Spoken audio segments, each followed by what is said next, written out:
Greetings and welcome back to CERN for Dummies, Part 8, I believe we're on. Mandela Effect, Geography, Maps to the Order of Change. We're reading out of my book, so go back in the comments, look for Part 1 if you're just now finding us. We're picking up now on Symmetry and M-Theory. What 10-string supersymmetry theories have in common is that there is a supersymmetry between forces and matter. Some have closed and open strings, and others have closed strings only. Excuse me. What is appealing to these theories is that you don't have the particle called the tachyon. Of course you don't.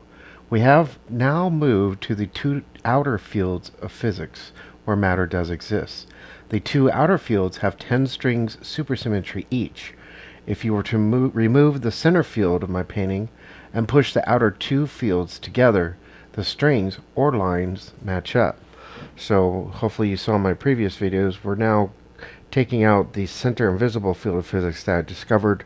We're scrunching the universe into what they think it is today, which is general relativity, which is a completely separate field of physics with 10 strings. And then we have quantum field over here with its 10 strings if you count. But they're completely separate and they still are not unified. And we're going to get into now they're coming up with this mysterious 11th dimension.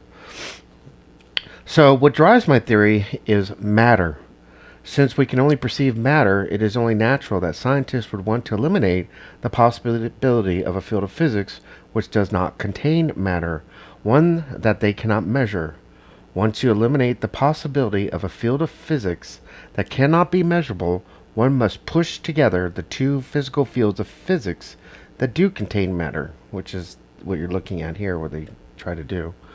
Once this is done, the strings appear to connect, thus giving the appearance of a universe with only closed strings. So this is a closed string only universe, so I'm going to get into open and closed strings later. Some 10-string supersymmetry theories have right moving and left moving strings differ. I won't go into a lot of detail about that right now, but I will give you my explanation. If you can visualize, maybe close your eyes for a moment, and if you take two pencils in your hand in front of you, now wrap a rubber band around both of them, but put a twist in it so you make a figure 8 with the rubber band. Now envision in your mind rotating both pencils outward. So in your hands, spin both pencils outward with the rubber bands in that figure 8. What will happen is it rotates very smoothly. Now pretend that the center of figure 18, which I now need to get over there really quickly. Oh yeah, this one, forgot about this. Oh, here we go. So now, sorry. Basically, this is the pencil I want you to visualize. Open your eyes and look at the painting now. This is like a pencil and a pencil, and this is like the rubber band, and this is twisting in an outward direction, and this is twisting in an outward direction. They're both twisting outward, creating this bizarre flow of energy. And this is the sea of glass that we talked about in Revelation, coming out of the throne of God, and then it comes back in, but it also comes back in. But anyway, that is figure 18. Let's move along. So now pretend that the center of figure 18 is the center point of the center field. This is the origin of all the strings, meaning right here. So that where they all crisscross, this is the origin of all the strings in this theory. It's just as simple as putting two pencils and a rubber band together, spin them outwards, look at the center, and you are looking at creation, you're looking at the throne of God, you're looking at energy being created in essence, and figuratively speaking, that's the best simple explanation. So there are two bands that move outward and upward and around the two outer fields of physics, in our example, pencils. So after traveling through the two outer fields and affecting everything in it, the rubber band, in our example, returns towards the origin or center field in the upward direction towards the center. The center field has no mass and no unit of spin, which is a perfect example right here. The two outer universes, or pencils in our example, do contain mass and have 2 units of spin, outward and inward, or left and right moving. So this is also known as the negative XY movement and a positive XY movement, negative XY movement and a positive XY movement. So now we're discussing movement of energy and strings in the universe.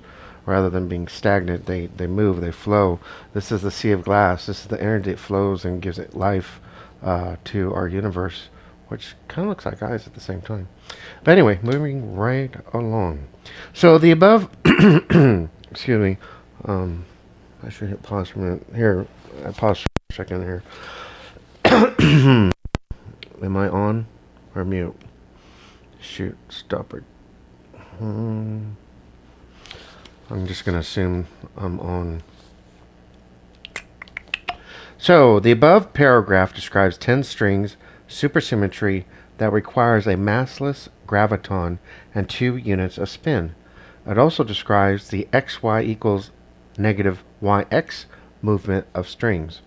Ordinary space and time dimensions are described by ordinary numbers, which have the property that they commute, which is xy equals yx. The supersymmetry directions are described by numbers that anti-commute, which is the xy equals negative yx. We're getting into the physics, probably a little over everybody's head, but that's okay. Bear with me for just a minute. So where we have that xy equals yx is an expression of the position of the universe. So positive numbers, xy equals yx, this is an expression of the position of the universe. When we have the xy equal negative yx, this is an expression of the movement. So one is position, one is movement. So these are mathematical expressions of the universe. Both are correct in what they are describing. See, they don't understand how both of this can happen at the same time, but I'm showing it to you right here. Just 2 rubber bands around a pencil. This is in agreement with my theory. As you spin the pencils outward, you can feel how the rubber band from the center field moves up and out. This is the positive and negative X movement of the strings. You can also feel how the rubber band from the center down moves up and inward. This is the positive Y and negative movement of strings. So, hopefully you're still with me. It gets more interesting later. So, the only way to end the debate over a 10-dimensional or a 26-dimensional universe, a theory with no mass, and one that must contain matter, is to say that there are both. There's both, folks. Kind of reminds me of the Democrats and Republicans. You need both so they can... Anyway, I won't go there. So anyway, in theory, we can prove that there is one or the other. The problem is that one school of thought wants to argue with the other that they're right. Everybody wants to be right, after all. The way we found that there are 10 or 26 dimensions was to first stop fighting and give up the idea that there's, more than 3 dimensions. Isn't this where it all began? So, for example, figure 22, which is going to be right here. Doink, doink. Doink, doink, doink. Oh, this one. I think we talked about this earlier. I love this one. The myopic view of the universe. Anyway, so for our example, in figure 22, this is, we talked about this earlier in my paper. This is Albert Einstein's universe. And we have the 4 forces: time and space, height, width, and depth. So taking just one field of physics, Einstein could find the origin point of the 4 forces, as you can see in the center. So this is Einstein's universe. He's saying this is height, this is time, this is depth, this is width. Electromagnetic force must be here, gravity must be here, weak, this is the origin point. Einstein kept saying there must be an origin point. He's right. That you begin to see the origin point there, but then we blow it out into 2 universes, and then we blow it out again into 3. So there's actually 3 fields of physics, and Einstein is trying to take 3 fields of physics and cram it into 1. Anyway, moving right along. So the next generation of physics came along and said, well, there are more than 10 dimensions. This opened up Einstein's universe to figure 21, which is the one I thought we were page 39.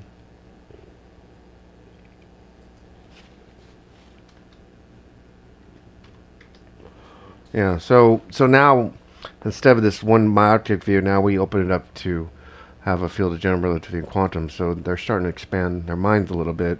But as you see earlier, they need to expand their minds one more and say there's three field of physics rather than this stupid, mysterious 11th dimension. But anyway, I talked about that earlier, I believe, and we'll talk about it again if we need to. So anyway, so now M theory came along. It said that all string theories must be correct. They're just looking at different parts of one larger theory. Well, everyone's been screaming and saying that forever, and finally one day somebody said, "Okay, we give up. You're all right. You're all just looking at different parts of one theory, and we're just going to call this thing M theory." So, going back to figure 4 for some reason. Um, yeah. Oh yeah. So now M theory is going to include the four. One string theory looks at this part, another string looks at this part of the physical universe, and remember, if everything outside of the diamond is this is all the physical universe. This is the third field of physics.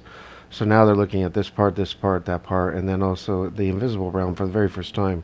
They're considering the Bosniak string theory, and M theory comes along and tries to unify all this, and they're saying, well, this is the mysterious 11th dimension, but they just won't want to admit that there's a whole other field of physics here. Anyway, CERN's starting to get there. But we'll get into CERN later. So anyway, but the problem is they really didn't like this 26 string theory. In other words, they want to deny the existence of 26 strings. They want to deny the existence of this field of physics. It basically got discovered by accident. And they said, "Oh, we're going to hide it from you, and you're all a bunch of idiots. So we're just going to collapse the universe, and you'll never know. We just are going to go back and say, oh, this is the universe. Yeah, there's general relativity. Everybody knows about that. Quantum, yeah, that's cuckoo land. Double slit experiments, wave particles. This is like total bizarre cuckoo land." And then we're going to say, oh, this is a mysterious 11th dimension that exists outside of everything and permeates through. And they're just lying their butts off to you about physics. It's all in the Bible. This is physics out of the Bible. Anyway, moving right along. I got on a rant. Sorry. So we really need to look at figure 21, which we're back there. The theoretical physicists have now answered the question as to why everyone can have such different string theories about the same thing and all be right at the same time. But they still have not found the origin point. So now they're saying that there must be... I can't believe I'm reading this again.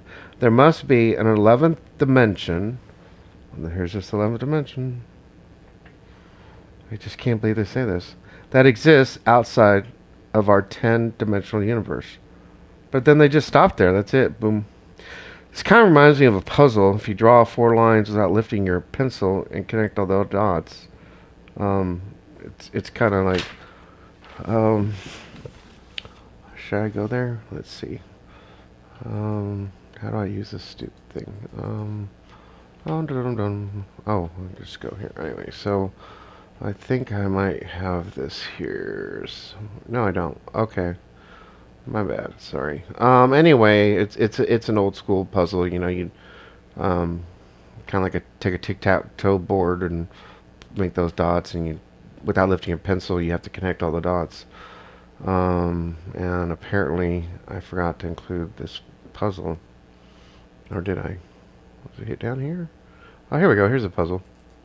Okay, so you take a dot here, a dot here, dot, dot, dot, dot, dot. So you draw this on your paper, and without lifting your pencil, try to connect all the dots. The problem is that you're pre-programmed to think inside a box, and you're just going to spin your wheels, keep trying to draw this box, and you can't do it. You have to think outside the box. So, well... I doubt I'm going to talk about the puzzle later. So anyway, here's the answer to the puzzle. You start way out here. What happened? Like, okay, well, we're not going to give you the answer. Anyway, so you start way out here, and a point that exists way outside the box. You draw your line through here, and then you draw to a point, right, an imaginary point way out here. Because who said you live in a box? Who said you have to keep your lines inside the box? Your coloring books, they teach you draw inside the line, go outside the line. Everything in life is preconditioned, pre-programmed to keep you inside the box. No, just start at a point that it doesn't exist in the box, way out here. Move it through here, find this imaginary point here, draw it down here to this other way imaginary point up here, and boom, you're done. You just connected all four. But you have to think outside the box. So anyway, an example of thinking. And let's see, moving right along. So unless you've done this before, it's really difficult to do this puzzle successfully. And that's because the dots look like a box.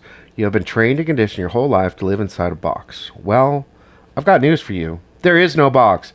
It's an illusion.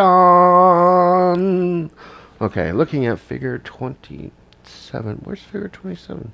Seriously? Oh, yeah, I'm sorry. So we go to figure 27 for the answer, but I just showed you the answer. Anyway, moving right along. So now it's time to step out of the box just one more time. In order to prove the theory of everything, one must be willing to go beyond all the boundaries of the physical human experience, to take a look from out there, looking back. Then, and only then, will one be able to say, "Ah, now I see." My diagrams and illustrations provide this view represented in a two-dimensional drawing. For example, a circle and a triangle on a piece of paper will never be equal, or will they? To a person living in a two-dimensional universe, they never will. And any such talk would be ridiculous and heresy, and you'd be laughed at, and white coats would come and throw you in insane asylums and drug you, and all kinds of horrible things would happen if you said this. However, this is for two-dimensional beings. Oh, the silliness. They just don't know. You just simply realize there's another reality that goes beyond your limited two-dimensional. You lift it up into the third and the fourth. So reality can be